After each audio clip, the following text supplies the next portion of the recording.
Partners ruining friendships, a tale as old as time itself. Maybe. It happened here and it's gonna happen to you and it's gonna happen to me.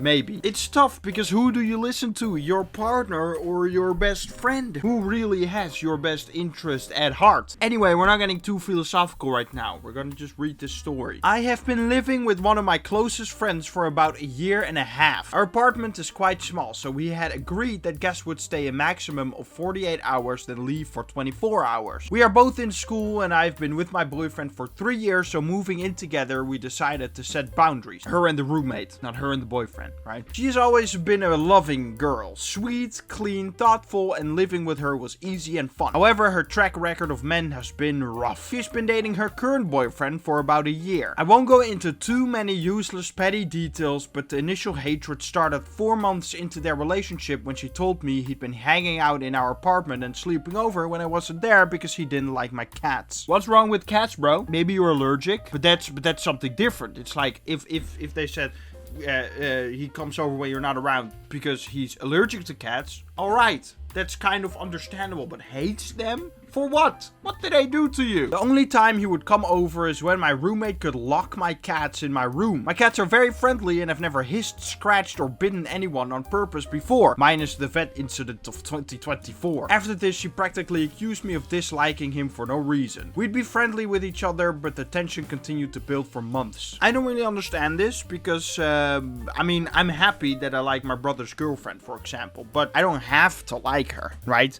She is a very nice person, but let's say that I just couldn't see eye to eye with her and we just didn't like each other. You can't force that. Like, you have to like my partner, otherwise you're a bad person or something. Like, it can just happen. It can just happen. Also, he doesn't like her cats. I would be protective of my cats too. It's like those people who say like, oh, you would shoot someone if they try to hurt your dog, so you value your dog's life or cat's life over human's life. Absolutely. Yes, absolutely.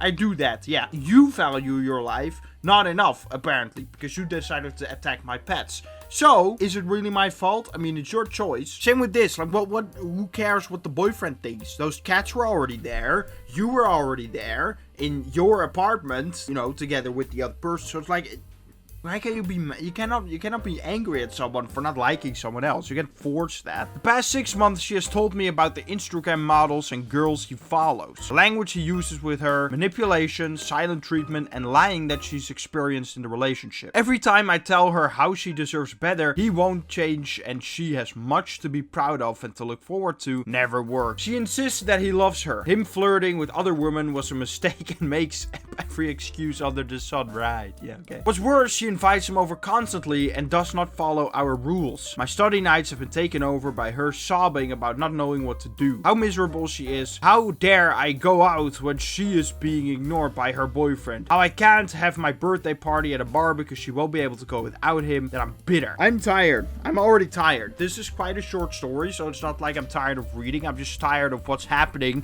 with you guys. Come on. Okay, so we're looking at the boyfriend now. How, as a person, are you just this evil? Like, how do you just not know what you're doing is wrong and you're hurting someone? Like, how do you does that thought not form in your brain? Do you just not do anything with I don't know, empathy? I don't know if you have that, but that's something that people have. And then when you hurt someone, then usually that should result in you feeling bad about it because you did not mean to. You know how that kind of works? That concept. It's quite an important concept. It's quite fun to have because you make other people happy and that's fun. So he is flirting with other women and that's just a mistake.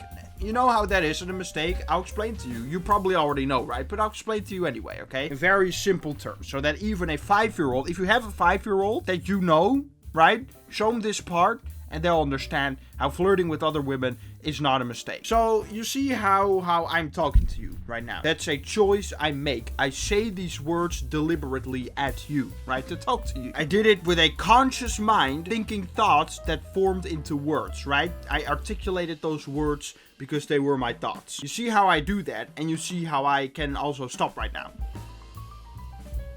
Not saying anything. You see how that's a deliberate choice to not have my mouth move and words speak and thoughts formed into, okay, so That's clear. So if I go up to a girl and I start talking flirtatiously, right? Is that then not a conscious choice? Does that all of a sudden just change? Like this whole concept about talking and saying thoughts, right? That is not the same anymore when you're talking to a woman. I never understood this. Also with people who like forgive others for cheating. Like it was just a mistake. You had sex with another person. That was just... Also, 5-year-olds, stop watching now because we're going into weird stuff, okay? Stop watching. You just had sex with another person and that's like a mistake. It can happen. Happens to the best of us. No, it doesn't, because it's a very deliberate choice. And then they're like, oh, but it was alcohol involved. It was a very deliberate choice to drink a lot of alcohol to where you physically cannot decide anymore what to do, right? Maybe you just shouldn't have gotten that drunk in the first place. And then people are like, oh, but it's fun and I'm allowed to do whatever. You are allowed to do whatever you want to do, for sure. But you're not free from the consequences. What? The consequences just be damned because what? You don't like him? No, that's not how reality works, right? The reality is that there are consequences to everything you do. So just don't get that drug and then don't sleep with someone else. Or in this case, just don't flirt with other women. So that's already stupid from your roommate. And it's not really her fault. And I know that she is in love. And then it's really hard to see because I look at it from the outside. I have an outside perspective. So I'm a cynical, unbiased person, right? A little biased because your friend is telling the story. So we're looking at it from her perspective, right? But for me, it's really easy to see. But for her, she's in it. And she is in love. And that makes it harder to make smart choices, you know? So I understand it completely, but that doesn't change the fact that it's dumb. Finally, one night, I called her pathetic. Told her I don't care, and if she wants to cry about her boyfriend, to do it to someone else. We started arguing and have not talked since. In my mind, she needed to be told by someone. She told our friend group about what happened, but left out details. I'll be moving in with my BF in a few months, and his mom has offered his old room for my cats and I in the meantime. I have no energy in repairing our friendship, and I cannot see how I'm in the wrong. I can't see how you are in the wrong. First of all, shout out to your mom's boyfriend and your boyfriend. That's really great of them to offer that support. But also, you could also just not say it like this, because this was an emotional outburst. You didn't rationally think like, okay, these are the words that I need to say to get it across to her so that she understands. That's not what you did. You just had an emotional outburst. And I understand why, but that's not the best. So that's wrong, right? That's wrong because you didn't say things that were in her best interest. You just said them because you wanted to get that out because you felt frustrated. And again, I understand. I don't know what would be the best to say to her, but saying you're pathetic is a personal attack. And no one's ever going to listen to what you have to say afterwards, right? I don't know. This is a complicated situation because it's not so black and white. Often it's like you're obviously not the a-hole or you are for sure the a-hole because this is am I the a-hole? And it's like, now I don't really know because like it is kind of like you shouldn't have been emotional about it because that just helps no one and now you don't have a friendship anymore. And on the other hand, you are not wrong in being annoyed and not liking him because I mean we debunked the whole mistake thing. Like he's cheated already. So they should not be together. So I agree with you on that, but like, I don't know if this was the way. Where you were wrong, calling her pathetic was harsh and it didn't help, just pushed her away. Where she went wrong, breaking house rules, disrespecting your space, and dragging you into a drama that's exhausting. You're not wrong for leaving, but how you did it could have been better. If she ever realizes the truth, she may not have many people left to turn to. Yeah, I mean, that's actually pretty good. Wow, people are smarter than me. Surprise. Yeah, let's not beat around the bush. Your roommate is absolutely being unreasonable. I forgot to mention because like breaking the house rules and stuff and locking the cats in a room, I wouldn't be very happy with that. Also getting mad that it was like, oh, I can't have my birthday party at a bar because you won't be able to go without him and that I'm bitter. That's weird because if I want to have my birthday party at a bar, I'm going to have my birthday party. It's not my fault that your